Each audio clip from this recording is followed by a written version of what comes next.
내가 나가리다. 주님 뜻이 아니면 내가 멈춰서. 함께 나눌 은혜의 말씀은 시편 63편 1절에서 7절까지 말씀과 누가복음 10장 38절에서 42절까지 말씀입니다. 설교 제목은 영성에도 색깔이 있다. 세 번째입니다.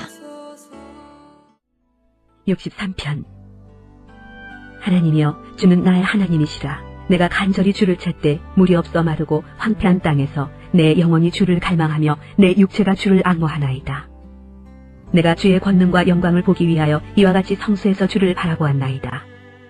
주의 인자하심이 생명보다 나으므로 내 입술이 주를 찬양할 것이라. 이러므로 나의 평생에 주를 송축하며 주의 이름으로 말미암아 나의 손을 들리이다. 골수와 기름진 것을 먹은 것 같이 나의 영혼이 만족할 것이라. 나의 입이 기쁜 입술로 주를 찬송하되 내가 나의 침상에서 주를 기억하며 새벽에 주의 말씀을 작은 소리로 읊조릴 때 하오리니 주는 나의 도움이 되셨습니다. 내가 주의 날개 그늘에서 즐겁게 부르리이다. 아멘. 그들이 길 갈 때에 예수께서 한 마을에 들어가심에 마르다라 이름하는 한 여자가 자기 집으로 영접하더라. 그에게 마리아라 하는 동생이 있어 주의 발치에 앉아 그의 말씀을 듣더니 마르다는 준비하는 일이 많아 마음이 분주한지라. 예수께 나아가 이르되 주여, 내 동생이 나 혼자 일하게 두는 것을 생각하지 아니하시나이까. 그를 명하사 나를 도와주라 하소서. 주께서 대답하여 이르시되 마르다야 마르다야, 네가 많은 일로 염려하고 근심하나 몇 가지만 하든지 혹은 한 가지만이라도 족하니라. 마리아는 이 좋은 편을 택하였으니 빼앗기지 아니하리라 하시니라. 아멘. 마르다와 마리아는 자매입니다. 두 자매 모두 다 예수님을 사랑했습니다. 예수님께서 종종 이 마르다와 마리아의 집을 찾아오셨는데 성경에는 2번 기록되어 있습니다. 한 번은 예수님께서 이 두 자매의 집을 찾아왔을 때에 두 자매 다 모두 기뻐하며 주님을 맞이합니다. 그런데 언니 마르다는 예수님을 너무 기뻐하고 사랑한 나머지 부엌에 들어가서 주님을 위하여서 음식을 준비합니다. 가능한 맛있는 것, 좋은 것을 많이 대접하고 싶어서 여러 가지를 분주하게 준비하고 있었습니다. 그런데 동생 마리아는 예수님 발치에 앉아서 아무 일도 하지 않고 주님 얼굴만 바라보며 주님 음성 들으며 주의 말씀만 듣고 앉아 있습니다. 부엌에서 너무 바쁘게 움직이던 마르다는 예수님에게 부탁을 합니다. 예수님, 내 동생에게 좀 말 좀 해서 이 부엌에 와서 분주한 나를 좀 도와주게 하세요. 그때 예수님은 뜻밖의 말씀을 하십니다. 마르다야, 마르다야, 너는 지금 여러 가지를 준비하느라고 너무 마음이 바쁘구나.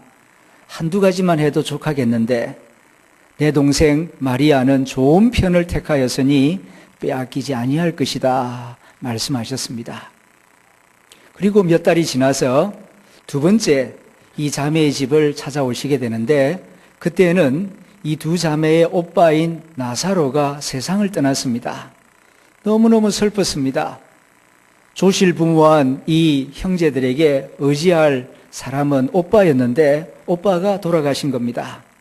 너무너무 마음이 슬프고 외롭고 힘들었는데 예수님께서 자기 마을에 오신다 하는 소식을 듣고 반가운 나머지 마르다는 동네 입구까지 달려나가 기다렸습니다.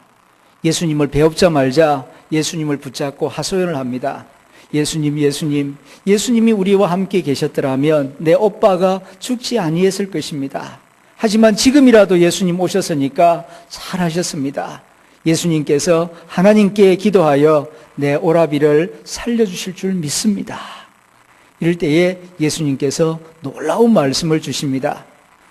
내 오라비가 다시 살아날 것이다. 그때에 마리아는 집 안에서 예수님을 기다리고 있었고 마르다는 집 밖으로 뛰어나와 예수님을 기다리고 있었던 것입니다. 마르다와 마리아, 같은 자매이고 같은 사랑과 믿음을 가지고 있지만 주님을 대하는 모습, 주님을 사랑하는 마음의 표현 방식이 각각 다릅니다. 마르다는 어찌 보면 외향적 성향이 강한 영성을 가진 사람이었다라고 볼 수 있고, 마리아는 내향적 성향이 강한 그런 영성을 가진 여성이었다라고 생각이 됩니다. 전자 이야기에서는 마리아가 잘한 것처럼 보이고, 두 번째 이야기에서는 마르다가 잘한 것처럼 보입니다. 각각 특징이 있습니다. 어느 하나가 옳고 어느 하나가 틀리다는 이야기가 아니고, 언니는 언니대로의 특징이 있고 동생은 동생대로의 특징이 있었다. 그리고 각각 자기의 성향대로 주님을 대하고 주님에 대한 믿음과 사랑을 표현하고 있다 하는 얘기입니다. 지난 주일 오후 2시에 우리 교회 소예배실에서 MBTI 검사를 했습니다. 주로 당회원 부부와 목회자 부부를 초청하여서 타고난 성격이 어떤 것인가, 성격에도 색깔이 있거든요. 그래서 16가지 유형 가운데에 내 성향과 성격은 어디에 해당되는가를 서로 조사하고 대화하고 배우는 그런 시간을 가졌습니다.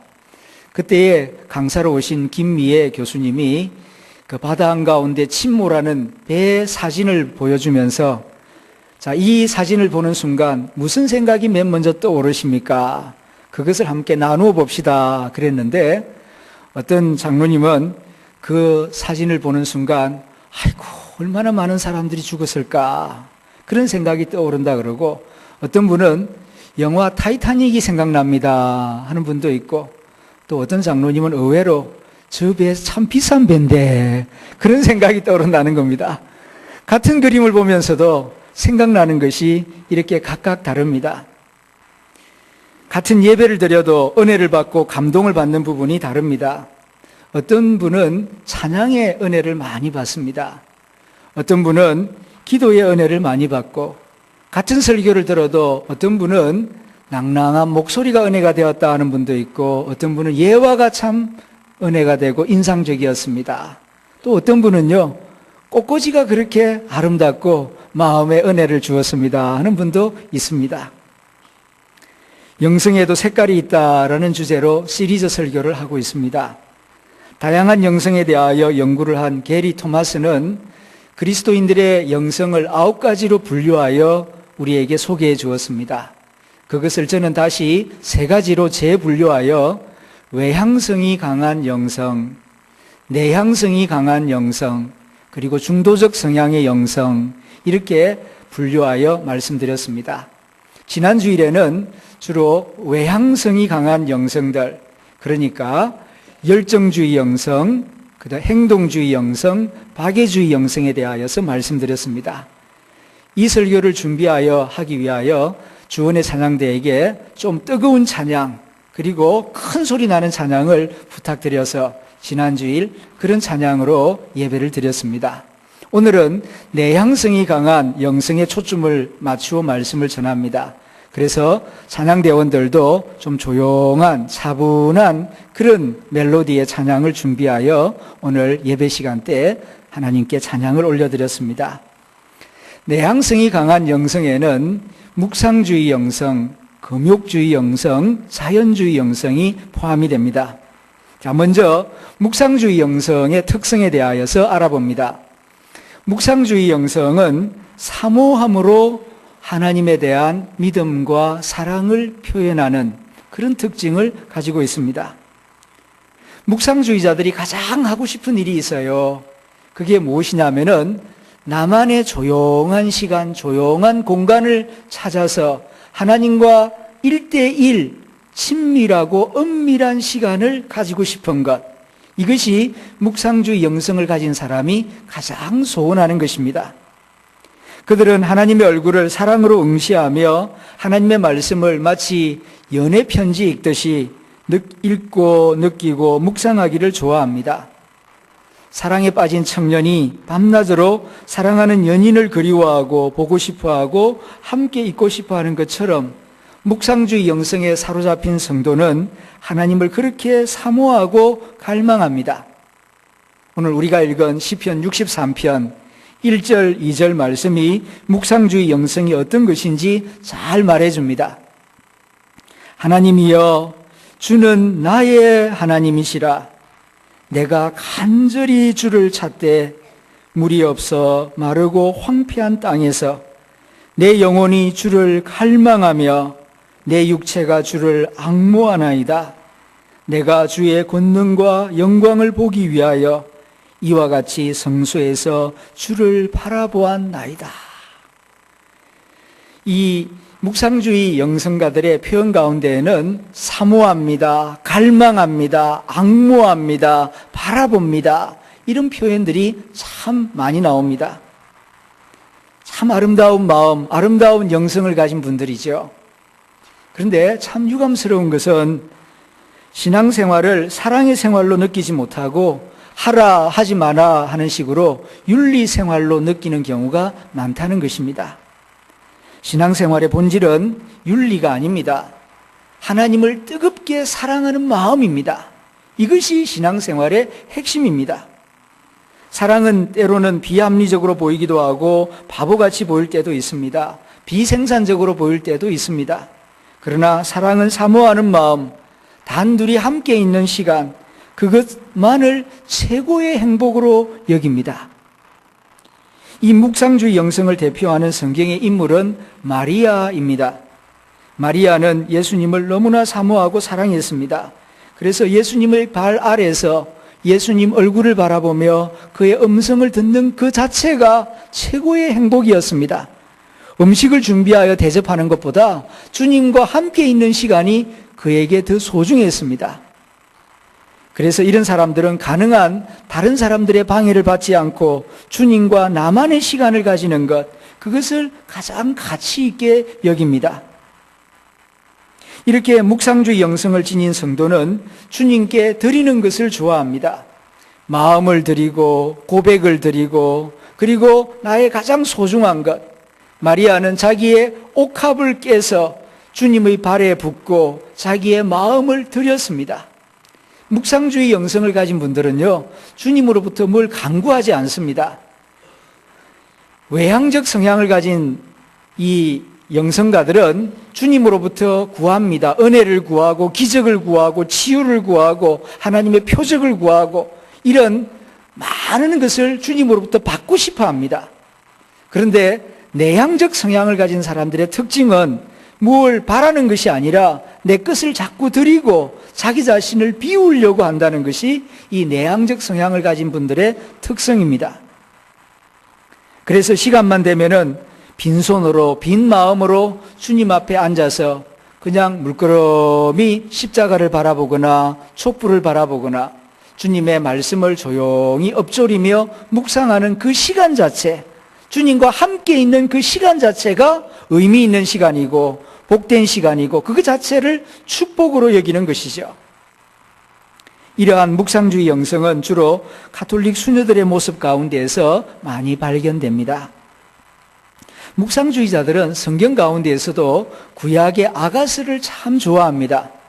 아가스는 신랑 신부의 사랑 이야기입니다. 오페라 형식으로 되어 있는데요, 신랑이 신부를 사랑하는 마음을 노래합니다. 신부는 신랑을 그리워하고 사모하는 마음을 노래합니다. 그런 내용이 아가서라고 하는 성경책입니다. 그런데 묵상주의 영성가들은 이 아가서를 하나님이 신랑이고 내가 하나님의 신부인 것처럼 그렇게 읽습니다. 그러면서 하나님과 은밀하고 친밀한 조용한 시간 속으로 빨려 들어가는 것, 그것 자체를 소중히 여기고 행복하게 여기죠. 묵상주의 영성을 보여주는 책 중에 귀를 핥으시는 하나님이라는 책이 있습니다. 이 책은 스위스 영성가이고 정신의학자인 볼 트루니에가 쓴 생애 마지막 책입니다. 이 책은 묵상주의자들이 추구하는 경험이 어떤 것인지를 잘 말해주고 있습니다.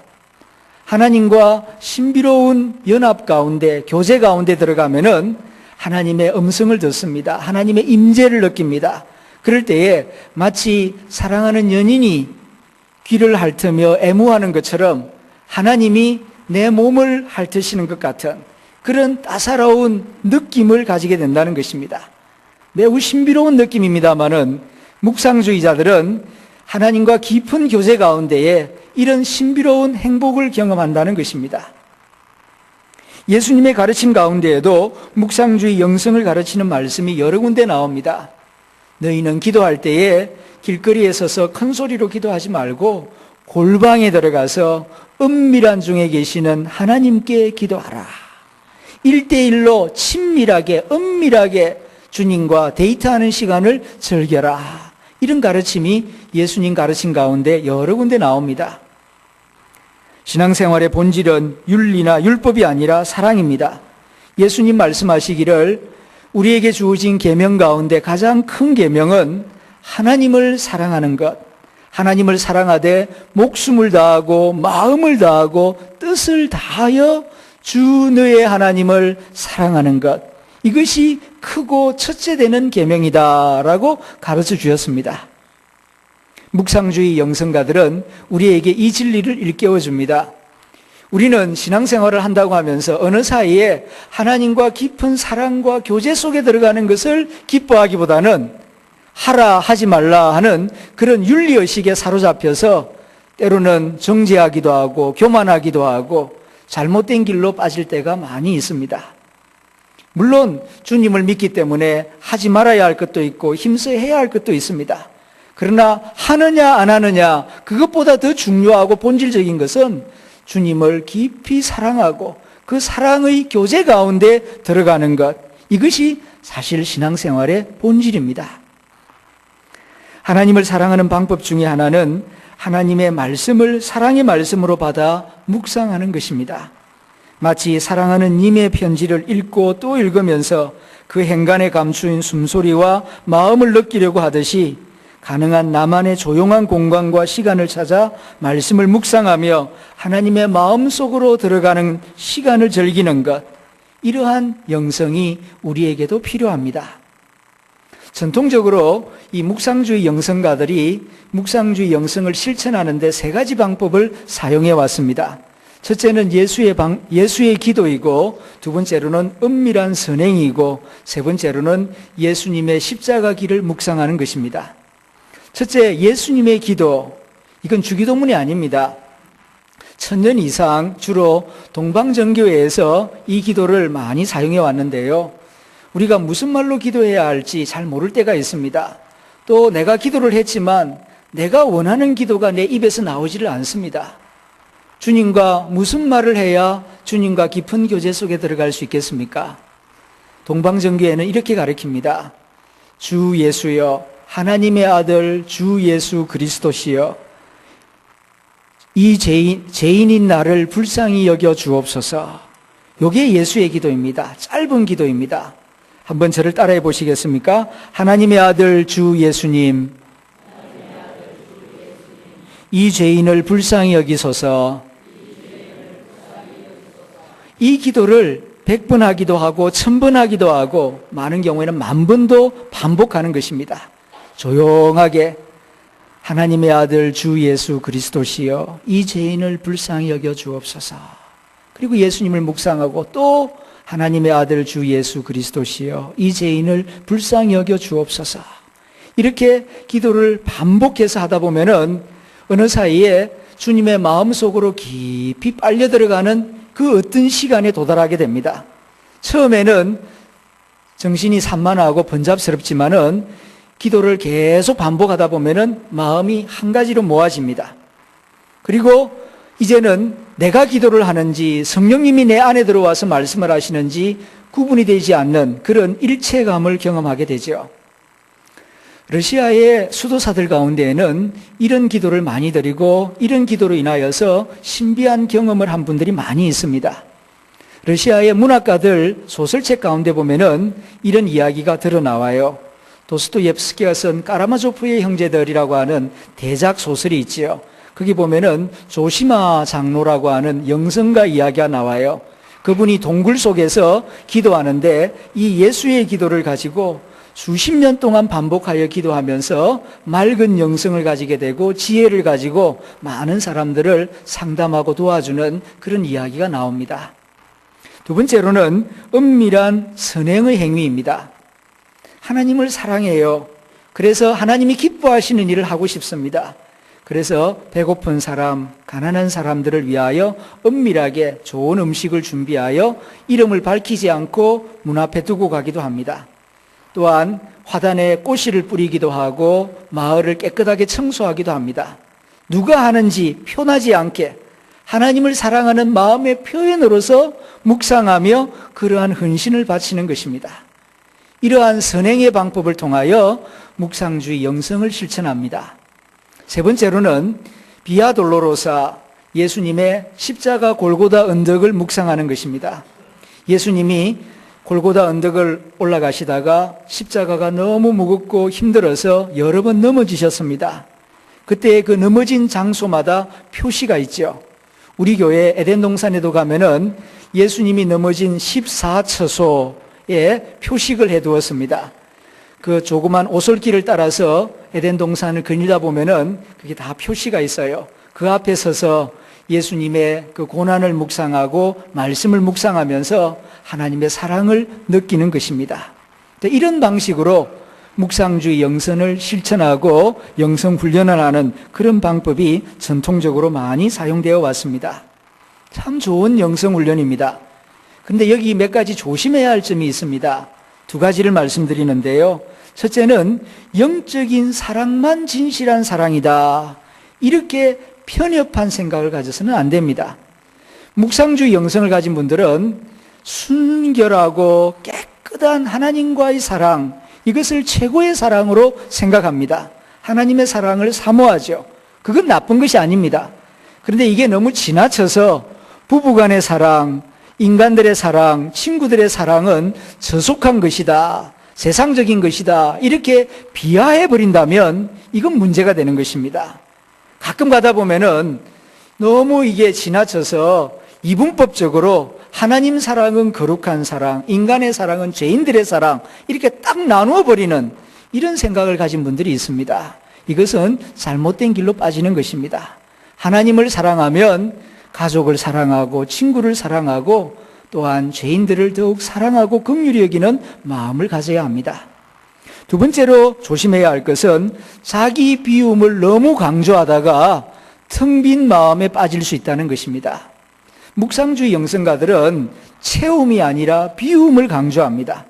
가능한 한 마음을 비워야 한다. 그래서 가능한 한 단순하고 조촐한 생활을 추구하죠. 좋은 것입니다. 그러나 비움은 비움 자체가 목적이 아니에요. 기독교의 비움은 불교의 비움과 다른 것입니다. 비운 다음에는 그리스도로 채워야 합니다. 비운 상태로 가만히 있으면은 엉뚱한 귀신들이 들어와서 그 마음을 사로잡을 수 있습니다. 그러므로 비우는 것은 비움 자체가 목적이 아니라 말씀과 그리스도의 십자가와 부활로 내 마음을 가득 채울 수만 있다면 이 묵상주의 영성은 참 아름다운 영성이고 우리가 본받고 배워야 할 영성이라고 생각합니다. 다음 두 번째로는 금욕주의 영성입니다. 이 금욕주의 영성은 고독과 청빈으로 하나님을 사랑하는 것입니다. 이 금욕주의 영성을 대변하는 성경의 인물은 세례 요한입니다. 세례 요한은 유년 시절부터 엄격한 신앙훈련을 받고 광야에 나가서 고독하게 불편한 생활을 홀로 감수하면서 하나님이 맡겨주신 사명을 감당하며 살았던 선지자입니다. 그는 낙태 트롯을 입고 석청과 메뚜기를 먹으면서 어려운 생활을 마다하지 않고 하나님의 말씀을 전하며 주님의 오실 길을 예비한 사람이 세례 요한이었습니다. 그의 삶은 고독했습니다. 그는 청빈한 삶을 살았습니다. 이 두 가지 모습, 고독과 청빈이 금욕주의자들의 대표적인 생활 모습입니다. 예수님의 생애 가운데에도 금욕주의 영성을 따른 때가 있었습니다. 공생애를 시작하기 40일 동안, 그 전에 40일 동안 광야에서 금식 기도를 하셨습니다. 사람이 먹는 것은 기본적인 본능인데 40일 동안이나 먹지 않고 마시지 않고 거기서 기도에 힘쓴다는 것은 굉장히 힘든 생활입니다. 그러나 거기에 신비로운 은혜가 있습니다. 날고 싶을 때 날 수 있는 새들은 얼마나 행복합니까? 피고 싶을 때 필 수 있는 꽃들은 또한 얼마나 행복합니까? 먹고 싶을 때 먹고 만나고 싶을 때 만나서 대화할 수 있는 것, 인간의 기본적인 행복입니다.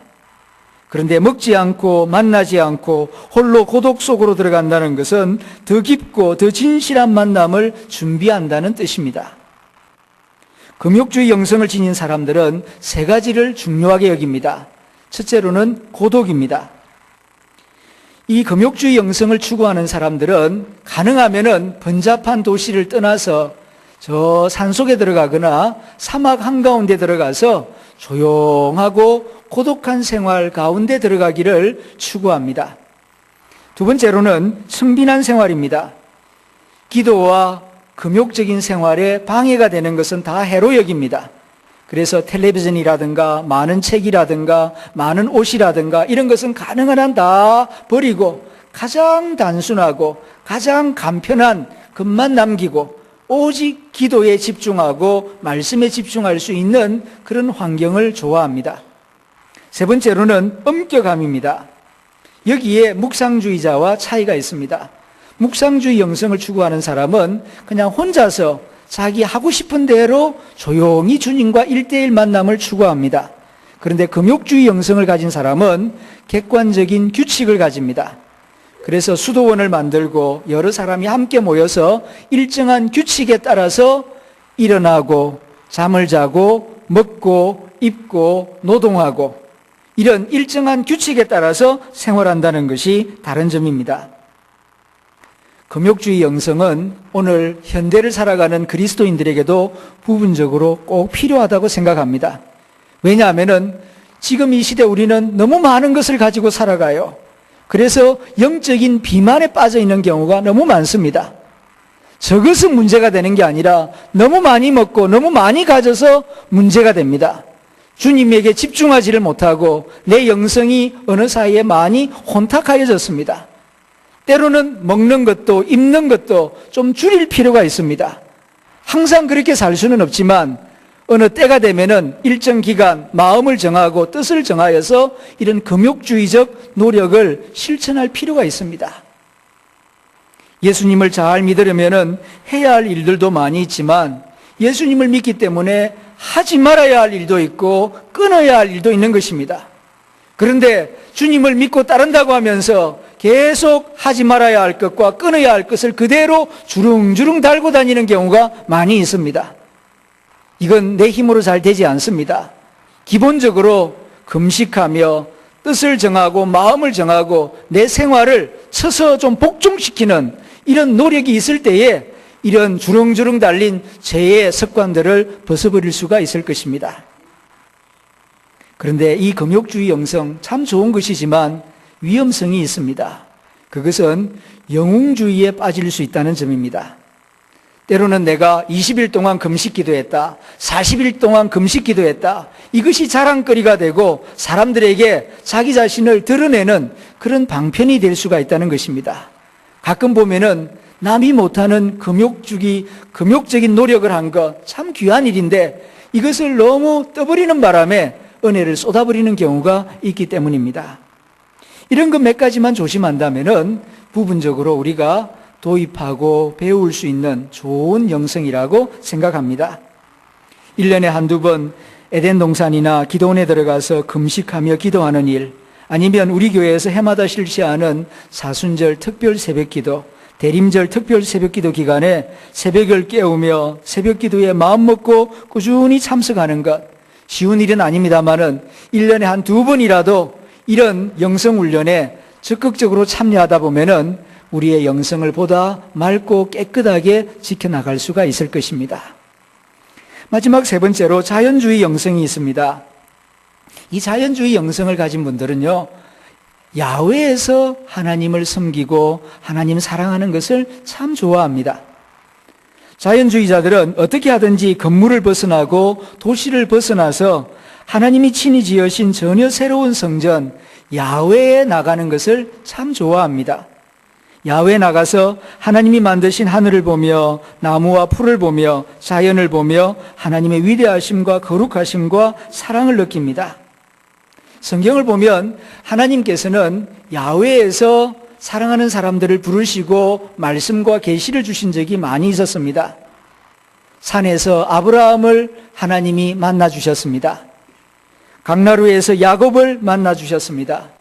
불붙는 뜰기나무 가운데에서 모세를 만나서 말씀을 주셨습니다. 하나님의 아들이신 예수님도 이스라엘에서 활동하실 때에 갈릴리 호숫가를 거니시면서 하나님 나라 진리를 가르치시는 것을 참 좋아하셨습니다. 때로는 이런 말씀을 하셨습니다. 공중의 새를 보아라. 들의 백합화를 보아라. 그리고 염려하며 걱정하지 말아라 하시면서 이렇게 자연을 소재로 해서 하나님 나라 진리를 우리에게 가르쳐 주셨습니다. 교회 역사 가운데에서 자연주의 영성을 대변하는 인물은 프란치스코입니다. 이탈리아 아시시 마을에서 주로 활동을 했던 이 프란체스코, 이 사람은 정말 하나님을 사랑하고 자연을 사랑하고 자연 가운데에서 하나님을 노래하고 하나님 섬기는 것을 참 좋아했습니다. 그래서 그는 맑고 깨끗한 영성을 가지게 되었고 늑대와도 대화를 하고 새하고도 대화를 하고 토끼나 많은 짐승들과 함께 대화를 나누며 하나님을 찬송하는 것을 즐겼다. 그런 이야기가 그의 전기문 가운데 참 많이 나옵니다. 그리고 오늘 우리가 부른 찬송가 69장, 이 찬송은 프란체스코가 지은 노래입니다. 찬송가 왼편 윗부분을 보게 되면은 세인트 프랜시스 오브 아시시 1225년 그렇게 작사자 이름이 나와 있습니다. 그리고 이 가사가 얼마나 아름답습니까? 온 천하 만물 우러러 다 주를 찬양하여라 할렐루야 할렐루야 조금 빛나는 밝은 해 좀 빛나는 밝은 달 하나님을 찬양하라 할렐루야 할렐루야 할렐루야. 다 함께 같이 불러볼까요? 1절만. 온 천하 만물 우러러 다 주를 찬양하여라 할렐루야 할렐루야 좀 빛나는 밝은 해 조금 빛나는 밝은 달 하나님을 찬양하라 할렐루야 할렐루야 할렐루야. 제가 대구에 내려와서 목회하면서 행복한 일들을 많이 경험하는데요. 나중에 한 가지가 대구 주위에는 산들이 참 많아서 산행을 하거나 산책할 기회를 많이 가질 수 있다는 것입니다. 제가 산행을 하거나 산책을 하면서 깨닫는 것이 있습니다. 산행을 하거나 산책을 하다 보면은 나 중심성에서 벗어날 수 있다는 것입니다. 사무실에서 하루 종일 일을 하다 보면은 거기서 전화를 받습니다. 사무실에서 설교를 준비합니다. 사무실에서 상담을 하고 교우들을 만나죠. 사무실 안에 하루 종일 있다 보면은 마치 내가 이 세상의 주인인 것처럼 느껴집니다. 그러다가 방문을 닫고 밖으로 나와서 이제 야산을 좀 이렇게 거닐다 보면은 하나님이 참 성실하시다. 나는 방 안에 있는 동안 하나님께서는 이렇게 온 나무들에게 물을 주시고 그리고 모든 생물들을 돌봐주고 계셨구나. 내 없이도 세상은 잘 돌아가고 있고 그리고 나는 세상의 중심이 아니라 큰 자연 가운데 하나님 만든 피조 세계 가운데 작은 한 부분임을 새삼스럽게 느끼게 됩니다. 그래서 다시 한번 마음의 평안을 얻기도 하고 겸손을 배우기도 하는 것입니다. 자연주의 영성은 우리에게 많은 유익을 줍니다. 하나님의 성실하심, 하나님의 아름다우심, 하나님의 샘세하심, 나를 겸손하게 하심, 나를 위로해 주심, 내 심령을 정결하게 하시고 소생시켜 주시는 손길을 자연 가운데에서 느낄 수가 있습니다. 그런데 몇 가지 조심해야 할 점이 있습니다. 첫째는 너무 개인주의에 빠지는 것입니다. 자연이 너무 좋아서 식구도 돌보지 않고 교우들과 별로 교제하지도 않고 시간만 나면 산속으로 들어가서 홀로 지내려고 하는 것, 이것은 너무 지나친 것입니다. 적당하게 할 때에 우리 신앙생활을 풍요롭게 할 것입니다. 두 번째로는 자연의 우상화입니다. 사람들 사이에서 너무 많은 상처를 받다 보니까 사람이 싫다.